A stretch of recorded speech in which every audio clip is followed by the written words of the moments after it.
Hey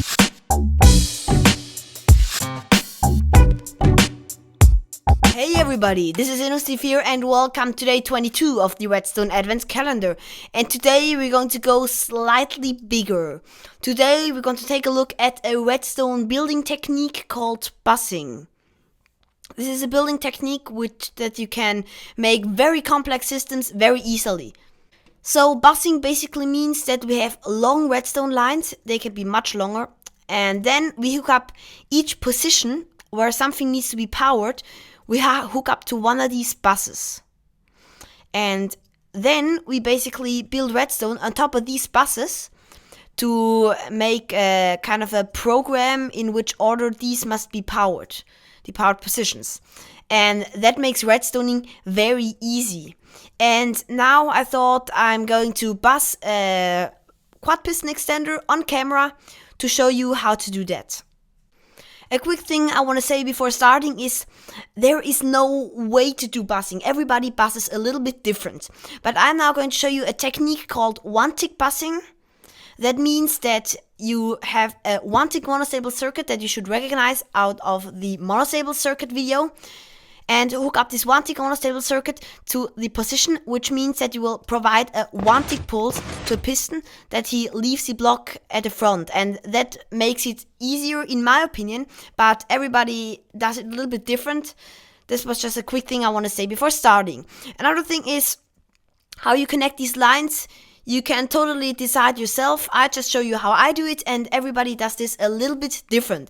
Another thing is, what I recommend before starting is I would check that it takes from every bus the same amount of ticks until the pulse arrives at the piston. So that means from this bus right here we have 1 tick, 2 ticks. From this we have 1, 2 ticks, 1 ticks, 2 ticks, 1 ticks, and 2 ticks up here. So they're all the same. But for example, if you would have a repeater right here, I would recommend to put all the other buses on 1 tick more, that you don't have to do different timings, because it's very annoying if you power this line first and then power this line, but this piston of this line actually powers first because this line takes so long until it arrives at the piston.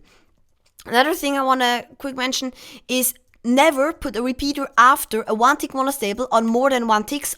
Otherwise, the pulse will get put upwards. So that means if you have a 2-tick repeater a 2-tick repeater behind a 1-tick monostable circuit, he will make a 2-tick pulse out of it. So make sure if you use delay after the mono, I would recommend to use multiple repeaters, or if you make the delay in front of, you can decide how many ticks a repeater should have. But now let's begin wiring up this extender. So I'm going to use orange for the extension of the extender, and I'm going to use 3 tick repeaters to connect the buses.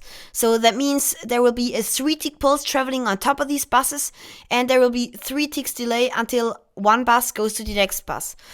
If you haven't fully understood what I mean there, you will understand by time. So first, we're going to begin at the bottom piston. This is this bus right here, and we'll put our 3-tick pulse into there by using a 1-tick mono and put a 3-tick repeater behind to make the pulse 3 ticks long. Now we're going to power this piston first, the bottom piston. It will put this piston up here with a 1-tick pulse, so it will stay. Then we'll use a 3-tick repeater again. Then we'll power this bus right here. Then the second piston will extend, which will be at this position right here. I'm going to show you that right now. There we go. Then we will power this piston at this position, right here.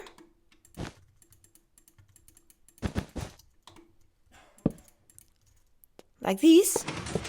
And then this piston will be at this position, and we can power it right there. So the extension is a pretty simple thing right here. But there you should kind of see what I mean by using bussing, by connecting these lines. But now let's test this thing.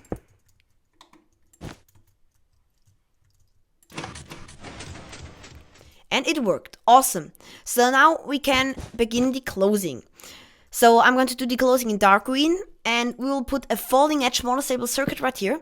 That means if we power it, the extension will fire, and if we unpower it, by the reverse signal with this torch, another mono will fire right here.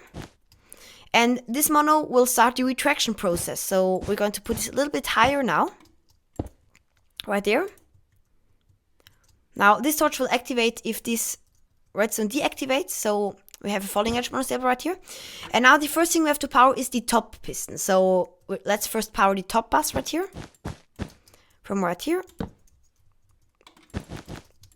And just take signal on top of there. Over. And let's make a 3 tick pulse out of it again.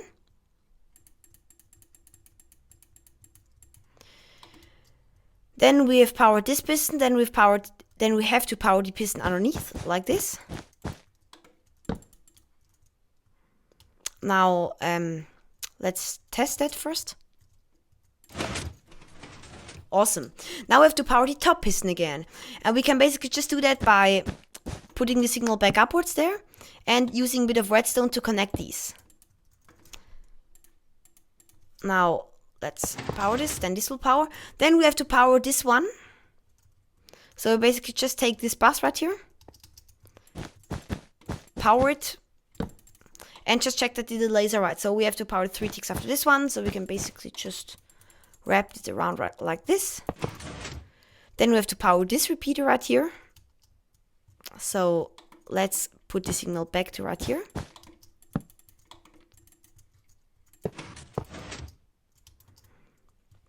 And then we have to power this one again.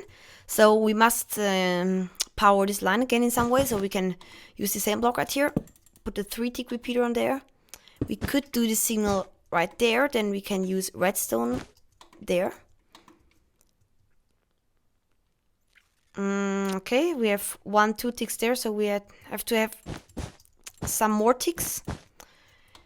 Because we also have to calculate in the 3 ticks that will use again until the signal deactivates. So we have this repeater and this repeater like there, 3 ticks, 6 ticks. And then we have 1 more and we need 2 more because the signal has to turn off again. Okay, this should work. So now the signal comes there, we'll get a pulse there, pulse there, pulse there. Then the signal will in this time go through this delay right here. And then we'll get another pulse right there. Okay. Oops, that was too bad. Never mind. Let's test this thing.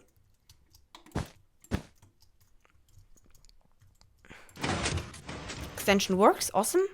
Traction. Awesome.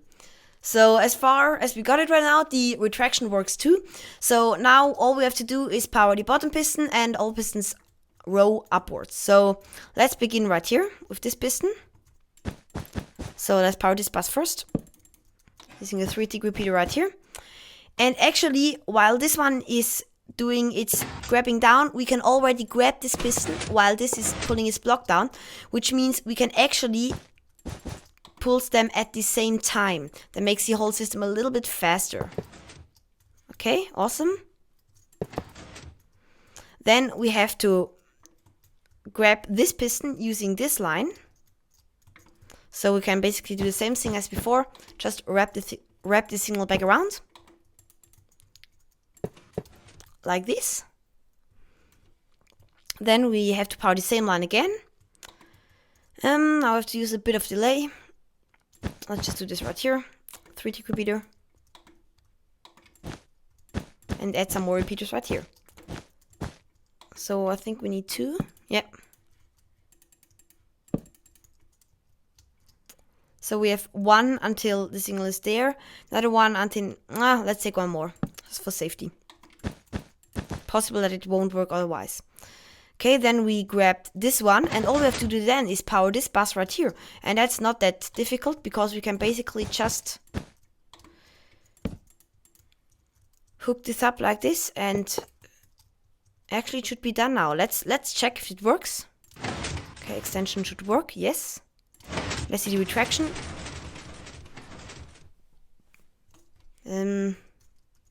Oh, forgotten a piece of redstone.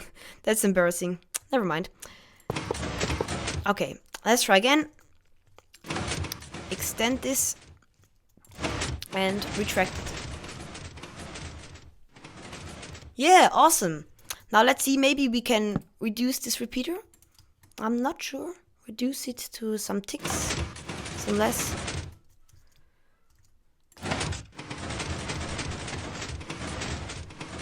Yeah, awesome.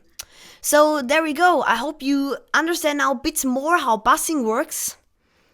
And there you saw the little demonstration of busing. So now we're going to take a look at a bigger bus circuit. So here we have my 4x4 hipster door.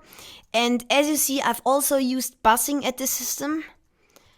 And I used a very interesting technique to get the signal back up. So it's not that insane, but I can recommend do this. So you have basically the bus, and then you have the signal going around there and going up to the next layer. You can also take the same thing down by basically just putting this repeater in the other way, that he grabs the signal back from there. And that makes the whole thing a little bit compactor, and it makes it render better, because these buses otherwise look at thousands of blocks long if you make very complex systems.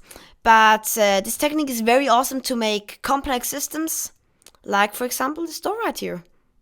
So that's it for this video. I know it has been a long one and a complicated one, but I hope you could follow it.